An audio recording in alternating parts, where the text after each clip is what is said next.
Hey, Michael Bowen here, Florida Man Rides.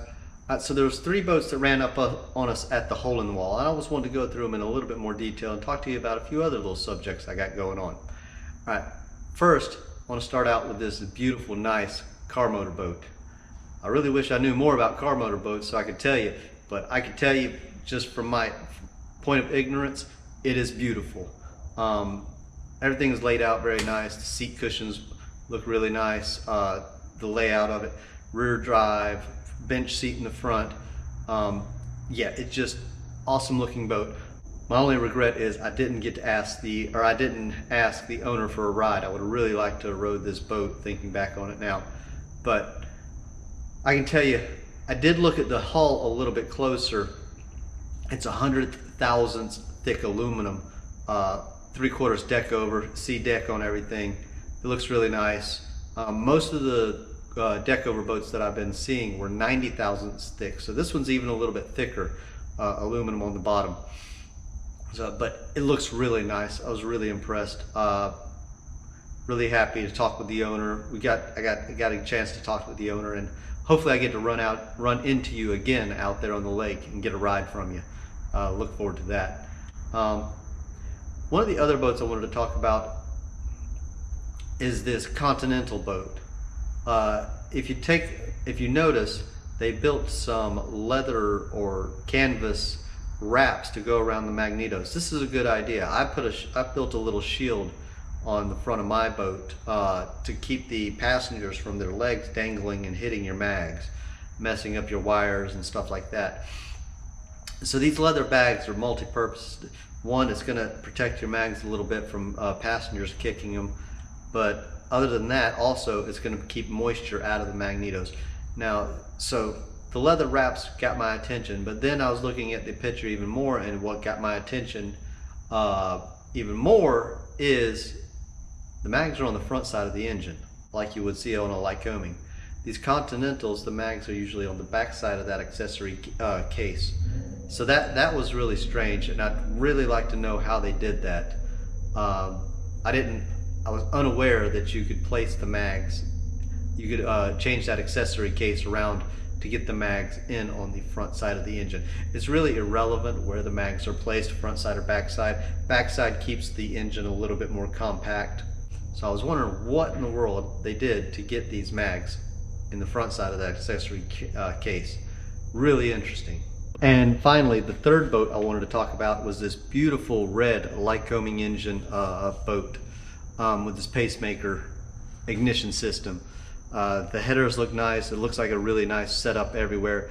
The one thing I wanted to bring up was this is a fuel injected boat, and you can see the fuel rails running along top side of the engine. Now, in aviation world, there is an AD against these Lycoming fuel rails.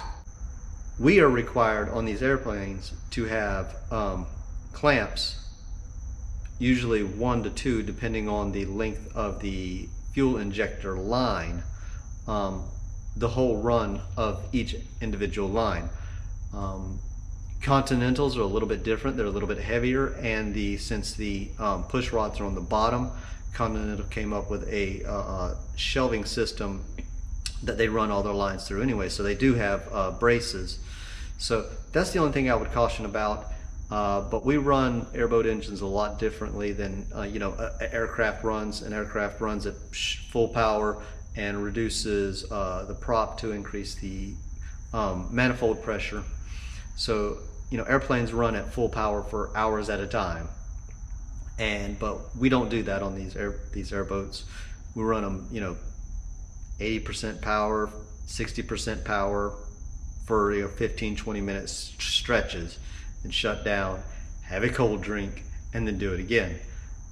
So that's the only issue I wanted to bring up with this red boat, is the fuel lines out there in the middle of the with no braces. So I would caution against that. But if you're not seeing any trouble with it, just watch for trouble, because those thin lines vibrate and they may crack. This boat also had a very nice RTL trim tab plus brake system combined in the backside of the boat. Looked really nice, I thought. Really professional install. Can't say enough about it. I wanted to address a comment. Mark Fairchild writes, I don't understand how some boats porpoise and some don't. I had a diamondback hull with a trim tab but never finished rigging the boat to see it in action. What makes an airboat porpoise? Is it CG wrong in the boat? I'm not an expert on porpoising, but since I posted my question video about the angle of the engine to help porpoising, I've gained a lot more knowledge. So I'm going to share a little bit with you. The consensus from everybody that I've talked to is the angle of the engine. If you bubble the engine up, jack the back of the engine up, that will help with porpoising. But one of the best comments that I've heard, it's about weight in the boat, and I think this holds as much, if not more, weight than the angle of the engine.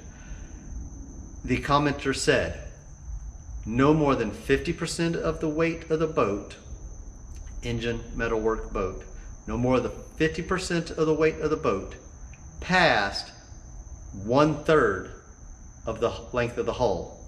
So let's say we got a 12,000 pound boat.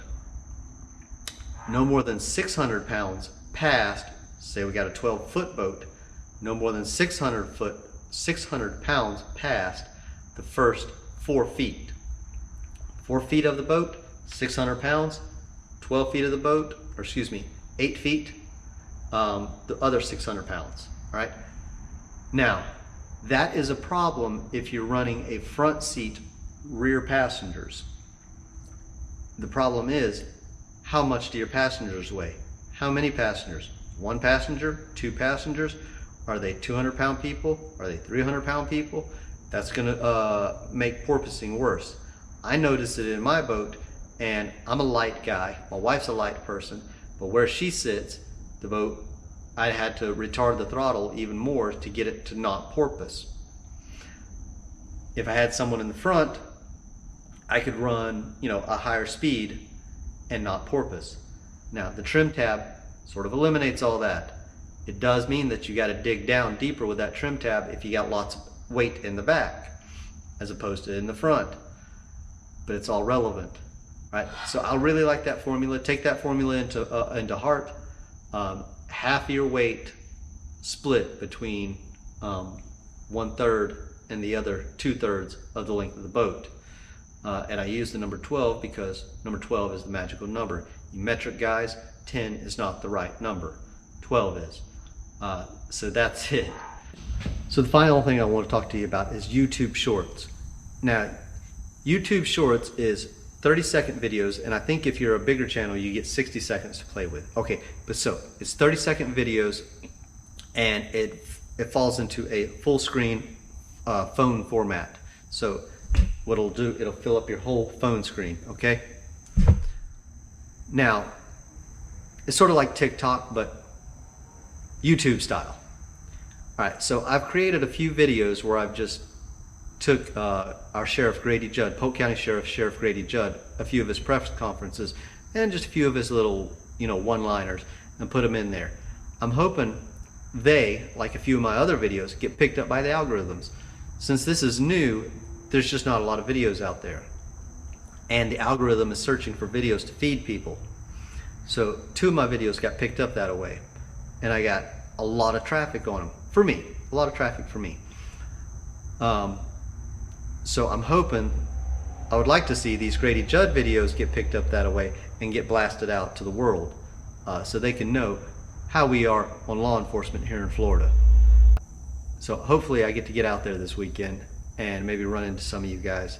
Maybe get a ride on your boats and get a feel for them. And that's it for me. I am Michael Bowen. Keep chasing them wet spots. We'll see you out there.